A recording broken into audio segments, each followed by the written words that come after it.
A man who threatened staff at a bank in Watford has been arrested after a 3-hour standoff with police marksmen. Hertfordshire police have confirmed that he was carrying an explosive device, though it's not being treated as a terrorist incident. As Louisa Baldini now reports, shops in the area were evacuated. This is the moment the 3.5-hour standoff came to an end. Armed police approach the suspect, who's wearing a white T-shirt.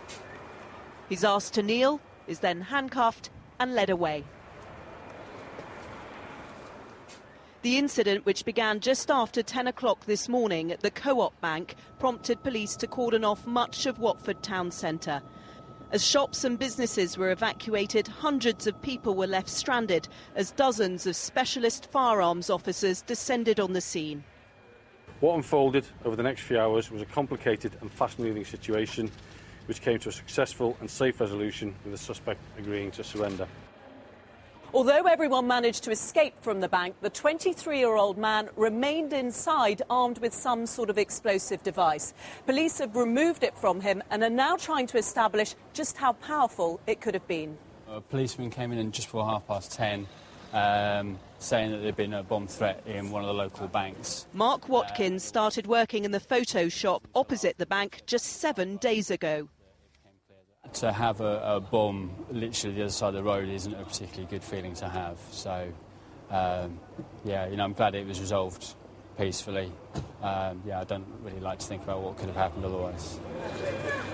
Police say difficult decisions were made today and that a full investigation is now needed. Louisa Baldini, BBC News, Watford. More now on the siege at a bank in Watford this lunchtime. Much of the town centre was closed off when police realised the man inside the bank was carrying an explosive device. He's been arrested. Matthew Morris has been watching events in Watford. Are things starting to get back to normal? Yes, Mike, things really have been getting back to normal after some quite significant disruption across Watford. A number of road closures led to gridlock across town, and then there were pubs, shops and restaurants. They were forced to close, and bus services were affected.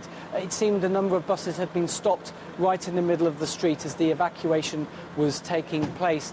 Now, most businesses have since reopened, although a couple I saw seem to have sent the staff home and were turning customers away.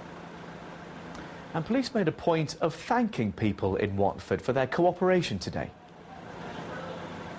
Yes, they did. This was at a news conference. They were thanking the people of Watford for their real community spirit, because, of course, there was a lot of disruption, nervousness and rumours going around town quite quickly in a short space of time, people being told that there was a man inside this bank with some kind of explosive device. So that was taking over the talk of the town, if you like. People wandering across, they couldn't go shopping, they had to leave their businesses, so they were sort of standing on the edge of the cordon trying to find out what was going on. Now, a 23-year-old man was arrested at around 1:45 this afternoon, surrounded by armed officers. An army bomb disposal team was also involved here today, and tonight Hertfordshire Police has said that what happened here was in no way connected to any terrorist activity. OK, thanks for that, Matthew. Some more of the story. This is London Tonight with Ben Scotchbrook. Good evening to you. Watford town centre was sealed off today when a man walked into a bank claiming to have a bomb strapped to his leg. For 3 hours, while armed police and military explosive experts surrounded the Co-op branch on Market Street, nearby streets were closed to keep any potential injuries to a minimum. At the moment, it isn't clear what the man was hoping to achieve, but it's assumed it may have been a robbery that went wrong. Tonight, he's answering police questions after he was arrested without anyone being hurt just before 2 o'clock. Phil Bales reports from Watford. Watford as the banks open on a typical Thursday morning. Swiftly, though, the town was plunged into a crisis at the centre of a standoff involving armed police. A man walked into the Co-op Bank in Market Street and threatened staff. Police were informed he was armed and sent firearms officers to the scene. They immediately closed off a large part of the town centre and evacuated shops, coffee houses and offices just as they were beginning to fill up. One man in a nightclub next to the bank says he was the last person to be evacuated by police who took him out via the roof. He said, "You'll have to come out instantly because there's a bomb scare, hold up being done as we talk." So I had to just dress up fast and just run out of the club, escorted by the police on the roof of the car park just to get out of there. Shoppers held back behind police cordons were hearing varying stories, that he'd taken hostages in the bank, that he had a bomb strapped to his leg. All that the police will confirm is that no member of the public was at risk. Earlier, they'd said that the man did have some sort of explosive device. Later, they said that he gave himself up. What unfolded over the next few hours was a complicated and fast-moving situation which came to a successful and safe resolution with the suspect agreeing to surrender. This was achieved through the assistance of bomb disposal experts from the Ministry of Defence. Those bomb disposal experts ensured the device was safe, and when no further explosives were found, the streets were reopened. The bank, however, remained closed as the investigation was started.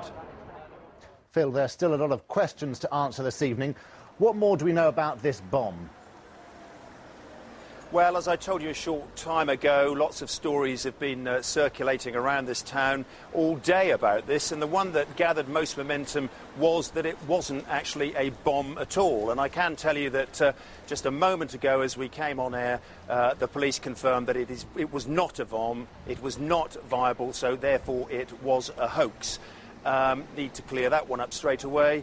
Another story that also has done the rounds today was that the suspect targeted another bank, but the staff at that particular bank managed to shut him out before he got through the door. So the investigation here continues, and police in due time, I'm sure, will tell us more precisely about what happened here. Back to you, Ben. Phil Bales in Watford, thank you. A major alert shut down the centre of Watford in Hertfordshire today after a man threatened to attack staff in a bank. Armed police were drafted in after reports that he had a bomb.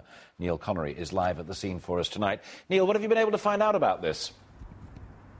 Well, a dramatic day of events here, Alistair. It began just after 10 o'clock this morning when a man entered this branch of the co-operative bank you can see behind me here and threatened staff. A 3-hour siege then ensued. Large parts of the town centre here in Watford were cordoned off during this operation. Eyewitnesses have described the moment that it came to an end when the suspect emerged from the bank and was arrested by armed police. Now, Hertfordshire police are saying that this suspect was carrying an explosive device. In the last few minutes, they've said that this device was not viable. But there is a huge sense of relief here in Watford tonight that events have ended the way that they have. And Hertfordshire police now say that a 23-year-old man is being questioned by detectives in connection with events here today.